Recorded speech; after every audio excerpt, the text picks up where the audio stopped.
जय श्री राधे राधे। आज की वीडियो में हम संतोषी माता की कथा सुनेंगे।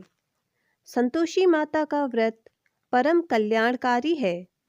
जो शुक्रवार के दिन उपवास करता है और संतोषी माता की कथा सुनता और पढ़ता है, उसके सभी दुख दूर हो जाते हैं और जीवन में सुखों की वर्षा होने लगती है। उसकी सभी मनोकामनाएं माता की अमित कृपा से अवश्य पूर्ण होती हैं। तो आइए जानते हैं पहले माता के व्रत की विधि। मान्यता है कि संतोषी माता की व्रत की कथा कहते समय हाथ में गुड़ और भुने चने रखें। सुनने वाला संतोषी माता की जय, संतोषी माता की जय मुख से बोलता जाए। संतोषी माता की व्रत कथा समाप्त होने पर हाथ का गुड़ गौमाता को खिलाएं। कलश में रखा हुआ गुड़ और चना सबको प्रसाद के रूप में बांट दें। कथा से पहले कलश को जल से भरें। उसके ऊपर गुड़ चने से भरा कटोरा रखें। संतोषी माता की व्रत कथा समाप्त होने और आरती होने के बाद कलश के जल को घर में सब जगह छिड़क दें और बचा हुआ जल तुलसी की क्यारी में डाल दें।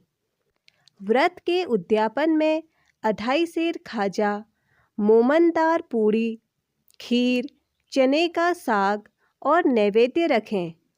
घी का दीपक जलाकर संतोषी माता की जयकारा लगाएं और नारियल फोड़ें। इस दिन घर में कोई खटाई न खावें और न आप खावें न किसी दूसरे को खाने दें। इस दिन 8 लड़कों को भोजन कराएं। देवर, जेठ, घर कुटुंब के लड़के मिलें तो दूसरों को नहीं बुलाना। कुटुंब में न मिलें तो ब्राह्मणों, रिश्तेदारों या पड़ोसियों के लड़के बुला सकते हैं। उन्हें खटाई की कोई वस्तु ना दें तथा भोजन कराएं और यथाशक्ति दक्षिणा देवें। तो आइए अब शुरू करते हैं संतोषी माता की व्रत कथा। एक बुढ़िया थी और उसके 7 पुत्र थे। 6 कमाने वाले थे, एक निकम्मा था। बुढ़िया माँ 6 पुत्रों की रसोई बनाती, भोजन कराती और जो पीछे से बचता वो 7वें को दे देती थी। परंतु वह बड़ा भोला था, मन में कुछ विचार न करता था। एक दिन अपनी बहू से बोला, देखो मेरी माता का मुझ पर कितना प्यार है। वह बोली, क्यों नहीं, सबका जूठा बचा हुआ जो तुमको खिलाती है। वह बोला, ऐसा भी भला हो सकता है? मैं जब तक आँखों से देख न लूँ मान नहीं सकता। तब बहू ने हंसकर कहा, तुम देख लोगे तब तो मानोगे। कुछ दिन बाद बड़ा त्योहार आया। घर में 7 प्रकार के भोजन और चूरमा के लड्डू बने। वह जांचने को सिर दर्द का बहाना कर पतला कपड़ा सिर पर ओढ़कर रसोई घर में सो गया और कपड़े से सब देखता रहा। संतोषी माता की व्रत कथा के अनुसार 6 भाई भोजन करने आए। उसने देखा माँ ने उनके लिए सुंदर सुंदर आसन बिछाए हैं, 7 प्रकार की रसोई परोसी है। वह आग्रह करके जिमाती है। वह देखता रहा। 6 भाई भोजन कर उठे। तब माता ने उनकी जूठी थालियों में से लड्डुओं के टुकड़ों को उठाया और एक लड्डू बनाया। जूठन साफ कर बुढ़िया माँ ने पुकारा, उठो बेटा, 6 भाई भोजन कर गए, अब तू ही बाकी है, उठना, कब खाएगा? वह कहने लगा, माँ मुझे भोजन नहीं करना, मैं परदेश जा रहा हूँ। माता ने कहा, कल जाता हो तो आज ही चला जा। वह बोला, हाँ हाँ आज ही जा रहा हूँ। यह कहकर वह घर से निकल गया। चलते समय उसको बहू की याद आई। वह गौशाला में उपले थाप रही थी। वहीं जाकर उससे बोला, हम जावे परदेश को, आवेंगे कुछ काल, तुम रहियो संतोष से, धर्म आपनो पाल। वह बोली, जाओ पिया आनंद से, हमरू सोच हटाए, राम भरोसे हम रहें, ईश्वर तुम्हें सहाय। देव निशानी आपनी, देख धरूं मैं धीर, सुधि हमरी मति बिसारियो, रखियो मन गंभीर। वह बोला, मेरे पास तो कुछ नहीं है, यह अंगूठी है, सो ले लो और अपनी कुछ निशानी मुझे दे दो। वह बोली, मेरे पास क्या है, यह गोबर भरा हाथ। यह कहकर उसके पीठ पर गोबर के हाथ की थाप मार दी। वह चल दिया। चलते चलते दूर देश में पहुंचा। वहाँ एक साहूकार की दुकान थी। वहाँ जाकर कहने लगा, भाई मुझे नौकरी पर रख लो। साहूकार को ज़रूरत थी। बोला, रह जा।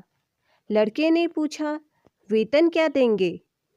साहूकार ने कहा, काम देखकर दाम मिलेंगे। साहूकार की नौकरी मिली। वह सवेरे 7 बजे से रात तक नौकरी बजाने लगा। कुछ दिनों में दुकान का सारा लेन देन, हिसाब किताब, ग्राहकों को माल बेचना, सारा काम करने लगा। साहूकार के 7-8 नौकर थे। वे सब चक्कर खाने लगे कि यह तो बहुत होशियार बन गया है। सेठ ने भी काम देखा और 3 महीने में ही उसे आधे मुनाफे का साझीदार बना लिया। वह 12 वर्ष में ही नामी सेठ बन गया और मालिक सारा कारोबार उस पर छोड़कर बाहर चला गया। संतोषी माता की कथा के अनुसार अब बहू पर क्या बीती सो सुनो। सास ससुर उसे दुख देने लगे। सारी गृहस्थी का काम करके उसे लकड़ी लेने जंगल में भेजते। इस बीच घर की रोटियों के आटे से जो भूसी निकलती उसकी रोटी बनाकर रख दी जाती और फूटे नारियल के खोपरे में पानी। इस तरह दिन बीतते रहे। एक दिन वह लकड़ी लेने जा रही थी कि रास्ते में बहुत सी स्त्रियां संतोषी माता का व्रत करती दिखाई दी। वह वहां खड़ी होकर कथा सुनकर बोली, बहनों, तुम यह किस देवता का व्रत करती हो और इसके करने से क्या फल मिलता है? इस व्रत की विधि क्या है? यदि तुम अपने व्रत का विधान मुझे समझाकर कहोगी तो मैं तुम्हारा एहसान मानूंगी। तब उनमें से एक स्त्री बोली, सुनो, यह संतोषी माता का व्रत है और संतोषी माता की कथा है। इसके करने से निर्धनता, दरिद्रता का नाश होता है और लक्ष्मी आती है। मन की चिंताएं दूर होती हैं।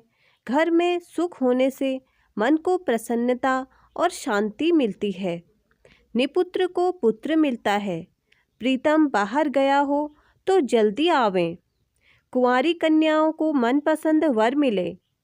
राजद्वारे में बहुत दिनों से मुकदमा चलता हो तो खत्म हो जावे। सब तरह से सुख शांति हो। घर में धन जमा हो, पैसा जायदाद का लाभ हो, रोग दूर हो जावें तथा जो कुछ भी मन में कामना हो वे सब इस संतोषी माता की कृपा से पूरी हो जावें, इसमें संदेह नहीं। वह पूछने लगी, यह व्रत कैसे किया जावे? यह भी बतलाओ तो बड़ी कृपा होगी।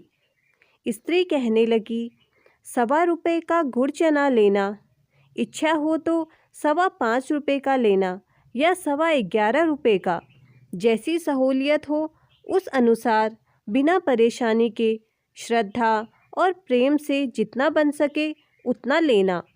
1.25 रुपये से 5.25 रुपये तक तथा इससे भी ज़्यादा शक्ति और भक्ति के अनुसार लें। हर शुक्रवार को निराहार रहे संतोषी माँ की कथा कहना व सुनना। इसके बीच क्रम नहीं टूटे। लगातार नियम पालन करना। सुनने वाला कोई न मिले तो घी का दीपक जला उसके आगे जल का पात्र रखकर कथा कहना, परंतु नियम ना टूटे। जब तक कार्य सिद्ध न हो नियम पालन करना और कार्य सिद्ध हो जाने पर ही व्रत का उद्यापन करना। 3 मास में माता फल पूरा करती हैं। यदि किसी के खोटे ग्रह हों तो भी माता 1 वर्ष में अवश्य कार्य सिद्ध कर देती हैं। कार्य सिद्ध होने पर ही उद्यापन करना चाहिए, बीच में नहीं। उद्यापन में 2.5 सेर आटे का खाजा तथा इसी परिमाण में खीर तथा चने का साग करना। 8 लड़कों को भोजन कराना। जहाँ तक मिले देवर, जेठ, भाई बंधु, कुटुंब के लड़के लेना। ना मिले तो रिश्तेदारों और पड़ोसियों के लड़के बुलाना, उन्हें भोजन कराना। यथाशक्ति दक्षिणा दे माता का नियम पूरा करना। उस दिन घर में कोई खटाई न खावे। यह सुनकर बुढ़िया के लड़के की बहू चल दी। रास्ते में लकड़ी के बोझ को बेच दिया और उन पैसों से गुड़ चना ले माता के व्रत की तैयारी कर आगे चली। सामने मंदिर देख पूछने लगी, यह मंदिर किसका है? सब कहने लगे, यह संतोषी माता का मंदिर है। यह सुन माता के मंदिर में जाकर माता के चरणों में लौटने लगी। दीन होकर विनती करने लगी, हे माँ, मैं निपट मूर्ख हूँ, व्रत के नियम कुछ नहीं जानती, मैं बहुत दुखी हूँ। हे माता जगत जननी, मेरा दुख दूर कर, मैं तेरी शरण में हूँ। माता को दया आई। एक शुक्रवार बीता कि दूसरे ही शुक्रवार को इसके पति का पत्र आया और तीसरे को उसका भेजा हुआ पैसा भी आ पहुँचा। यह देखकर जेठ जिठानी मुँह सिकोड़ने लगी। इतने दिनों में पैसा आया है, इसमें क्या बढ़ाई है? लड़के ताने देने लगे। काकी के पास अब तो पत्र आने लगा, रुपया आने लगा। अब तो काकी की खातिर बढ़ेगी। अब तो काकी बुलाने से भी नहीं बोलेगी। बेचारी सरलता से कहती है, भैया पत्र आवे, रुपया आवे तो हम सबके लिए अच्छा है। ऐसा कहकर आँखों में आंसू भरकर संतोषी माता के मंदिर में जा मातेश्वरी के चरणों में गिरकर रोने लगी। माँ, मैंने तुमसे पैसा नहीं मांगा था, मुझे पैसे से क्या काम है? मुझे तो अपने सुहाग से काम है। मैं तो अपने स्वामी के दर्शन और सेवा मांगती हूँ। तब माता ने प्रसन्न होकर कहा, जा बेटी, तेरा स्वामी आएगा। यह सुनकर वह खुशी से बावली हो घर में जाकर काम करने लगी। अब संतोषी माता विचार करने लगी कि इस भोली पुत्री से मैंने कह तो दिया है कि तेरा पति आवेगा, पर आवेगा कहाँ से? वह तो स्वप्न में भी इसे याद नहीं करता। उसे याद दिलाने मुझे ही जाना पड़ेगा। इस तरह माता बुढ़िया के बेटे के पास जा स्वप्न में प्रकट हो कहने लगी, साहूकार के बेटे, सोता है या जागता है? वह बोला, माता सोता भी नहीं हूँ, जागता भी नहीं हूँ, बीच में ही हूँ। कहो क्या आज्ञा है? माँ कहने लगी, तेरा घर बार कुछ है या नहीं? वह बोला, मेरा सब कुछ है माता, माँ बाप, भाई बहन, बहू, क्या कमी है? माँ बोली, भोले पुत्र, तेरी स्त्री घोर संकट उठा रही है। माँ बाप उसे दुख दे रहे हैं, वह तेरे लिए तरस रही है, तू उसकी सुधि ले। वह बोला, हाँ माता, यह तो मुझे मालूम है, परंतु जाऊँ तो जाऊँ कैसे? परदेश की बात है, लेन देन का कोई हिसाब नहीं, कोई जाने का रास्ता नज़र नहीं आता, कैसे चला जाऊँ? माँ कहने लगी, मेरी बात मान, सवेरे नहा धोकर संतोषी माता का नाम ले, घर में घी का दीपक जला, दंडवत कर दुकान पर जा बैठना। देखते देखते तेरा सारा लेन देन चुक जाएगा, जमा माल बिक जाएगा, सांझ होते होते धन का ढेर लग जाएगा। जब सवेरे बहुत जल्दी उठ उसने लोगों से अपने सपने की बात कही तो वे सब उसकी बात अनसुनी कर दिल लगी उड़ाने लगे। कहीं सपने भी सच होते हैं? एक बूढ़ा बोला, देख भाई, मेरी बात मान। इस प्रकार साँच झूठ के करने के बदले देवता ने जैसा कहा है वैसा ही करने में तेरा क्या जाता है? वह बूढ़े की बात मान, स्नान कर, संतोषी माता को दंडवत कर, घी का दीपक जलाकर दुकान पर जा बैठा। थोड़ी देर में वह क्या देखता है कि देने वाले रुपया लाए, लेने वाले हिसाब लेने लगे। कोठे में भरे सामानों के खरीदार नगद दाम में सौदा करने लगे। शाम तक धन का ढेर लग गया। माता का चमत्कार देख प्रसन्न हो मन में माता का नाम ले घर ले जाने के वास्ते गहना कपड़ा खरीदने लगा और वहाँ के काम से निपटकर वह घर को रवाना हुआ। वहाँ बहू बेचारी लकड़ी लेने जाती और लौटते वक्त माँ के मंदिर पर विश्राम करती। वह तो उसका रुकने का रोजाना का स्थान था। दूर से धूल उड़ती देख वह माता से पूछती है, हे माता, यह धूल कैसी उड़ रही है? माँ कहती है, हे पुत्री, तेरा पति आ रहा है। अब तू ऐसा कर, लकड़ियों के 3 बोझ बना ला। एक नदी किनारे रख, दूसरा मेरे मंदिर पर और तीसरा अपने सर पर रख। तेरे पति को लकड़ियों का गट्ठर देख मोह पैदा होगा। वह वहाँ रुकेगा और नाश्ता पानी बना खाकर माँ से मिलने जाएगा। तब तू लकड़ियों का बोझ उठाकर घर जाना और बीच चौक में गट्ठा डालकर 3 आवाज़ें जोर से लगाना। लो सासू जी, लकड़ियों का गट्ठा लो, भूसी की रोटी दो और नारियल के खोपरे में पानी दो। आज मेहमान कौन आया है? माँ की बात सुन बहू बहुत अच्छा माता कहकर प्रसन्न हो लकड़ियों के 3 गट्ठे बना लाई। एक नदी तट पर, एक माता के मंदिर पर रखा। इतने में ही एक मुसाफिर आ पहुँचा। सूखी लकड़ी देख उसकी इच्छा हुई कि अब यहीं पर विश्राम करें और भोजन बना खाकर गांव को जाएं। इस प्रकार भोजन बना विश्राम कर वह गांव को गया। सबसे प्रेम से मिला। उसी समय बहू सिर पर लकड़ी का गट्ठा लिए आती है। लकड़ी का भारी बोझ आंगन में डालकर जोर से 3 आवाज़ें देती है। लो सासू जी, लकड़ी का गट्ठा लो, भूसी की रोटी दो और नारियल के खोपरे में पानी दो। आज मेहमान कौन आया है? यह सुनकर सास बाहर आ अपने दिए हुए कष्टों को भुलाते हुए कहती है, ऐसा क्यों कहती है बहू? तेरा मालिक ही तो आया है। आ बैठ, मीठा भात खा, भोजन कर, कपड़े गहने पहन। इतने में आवाज़ सुनकर उसका स्वामी बाहर आता है और अंगूठी देख व्याकुल हो माँ से पूछता है, माँ, यह कौन है?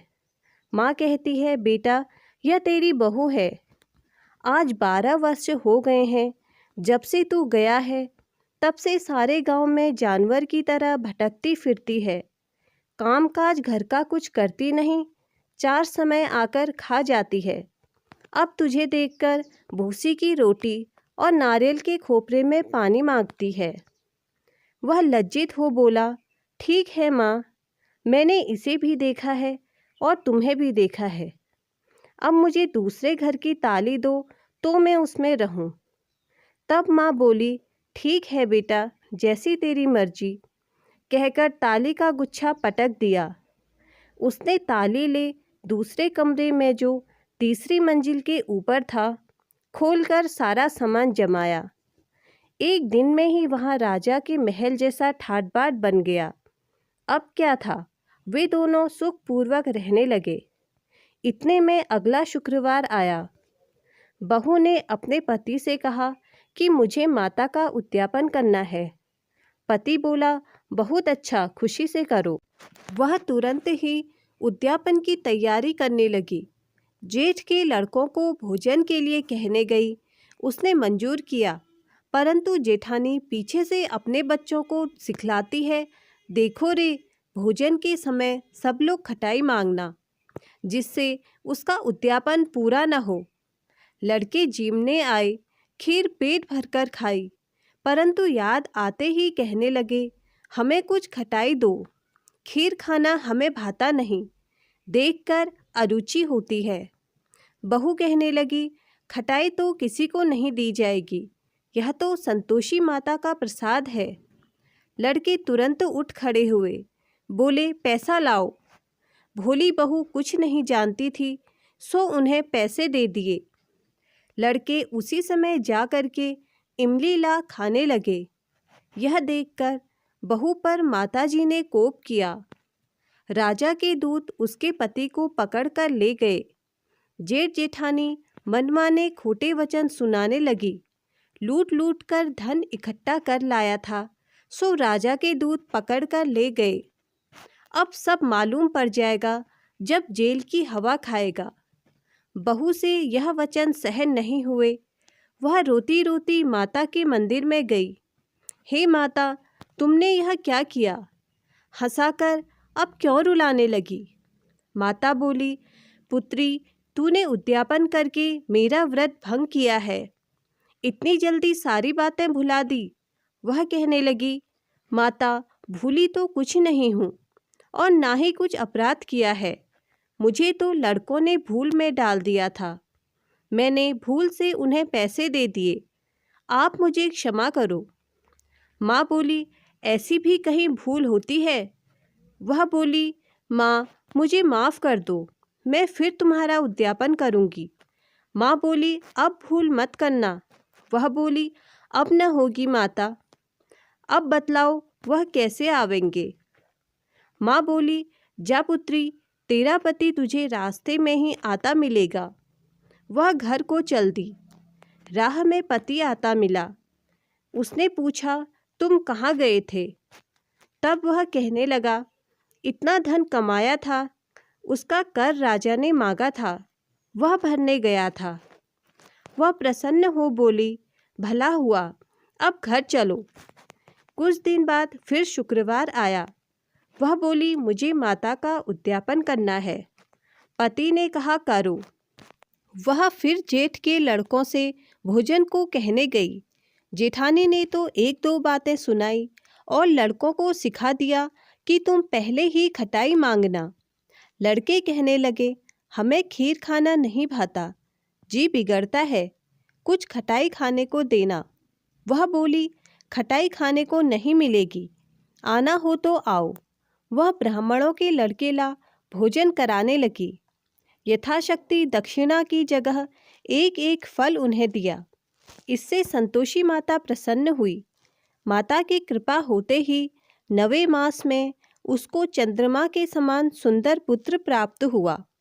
पुत्र को लेकर प्रतिदिन वह माताजी के मंदिर में जाने लगी। माँ ने सोचा कि यह तो रोज आती है, आज क्यों ना मैं ही इसके घर चलूं, इसका आसरा देखूं तो सही। यह विचार कर माता ने भयानक रूप बनाया। गुड़ और चने से सना मुख, ऊपर सूंड के समान होंठ, उस पर मक्खियाँ भिनभिना रही थीं। दहलीज पर पांव रखते ही उसकी सास चिल्लाई, देखो रे, कोई चुड़ैल डाकिनी चली आ रही है, लड़कों इसे भगाओ, नहीं तो किसी को खा जाएगी। लड़के डरने लगे और चिल्लाकर खिड़की दरवाजे बंद करने लगे। बहू रोशनदान से सब देख रही थी। प्रसन्नता से पगली होकर चिल्लाने लगी, आज मेरी माताजी मेरे घर आई हैं। यह कहकर बच्चे को दूध पिलाने से हटाती है। इतने में सास का क्रोध फूट पड़ा। बोली, इसे देखकर कैसी उतावली हुई है जो बच्चे को पटक दिया। इतने में माँ के प्रताप से जहाँ देखो लड़के ही लड़के नजर आने लगे। वह बोली, माँ जी, मैं जिनका व्रत करती हूँ यह वही संतोषी माता है। इतना कहकर झट से सारे घर के किवाड़ खोल देती है। सबने माता के चरण पकड़ लिए और विनती कर कहने लगे, हे माता, हम मूर्ख हैं, हम अज्ञानी हैं, पापी हैं, तुम्हारे व्रत की विधि हम नहीं जानते। तुम्हारा व्रत भंग करके हमने बहुत बड़ा अपराध किया है। हे माता, आप हमारा अपराध क्षमा करो। इस प्रकार माता प्रसन्न हुई। माता ने बहू को जैसा फल दिया वैसा ही सबको दें, जो पड़े उसका मनोरथ पूर्ण हो। बोलिए संतोषी माता की जय। अगर आपको मेरी वीडियो पसंद आई तो इसे लाइक और मेरे चैनल को सब्सक्राइब जरूर करें।